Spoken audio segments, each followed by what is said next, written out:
Cinema நேயர்களுக்கு அன்பு வணக்கம். வெல்கம் டு எம்டி திரை வித் லவ். தலைவர் தம்பி தலைமையில் யூத் மற்றும் தாழ்கிழவி வரிசையில் 2026ஆம் ஆண்டின் மாபெரும் வெற்றி பெற்ற திரைப்படமாக கருப்பு படம் அமைந்துள்ளது. ஆர்ஜே பாலாஜி இயக்கத்தில் சூர்யா நடிப்பில் உருவான இப்படத்தை ட்ரீம் வாரியர்ஸ் பிக்சர்ஸ் தயாரித்திருந்தது. இந்த படத்தில் சூர்யாவுடன் இணைந்து பல ஆண்டுகளுக்கு பிறகு திரிஷா நடிச்சிருந்தாங்க.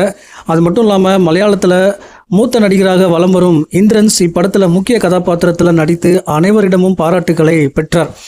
படத்தின் வெற்றிக்கு நடிகர்களின் பங்களிப்பை தாண்டி சாய் அபியங்கனுடைய பின்னணி இசை மிகப்பெரிய தூணாக இருந்தது. கலவையான விமர்சனங்கள் ஒரு பக்கம் இருந்தாலும் கூட முதல் நாளிலிருந்தே கருப்பு திரைப்படம் வசூலில் நல்ல வரவேற்பை பெற்று வருகிறது. இந்த நிலையில் 5 நாட்களில் உலக அளவில் கருப்பு திரைப்படம் செய்துள்ள வசூல் குறித்து தகவல் வெளிவந்திருக்கு. 5 நாட்களில் உலக அளவில் இந்த படம் 165 கோடி இந்த படம் வசூல் பண்ணியிருக்கு.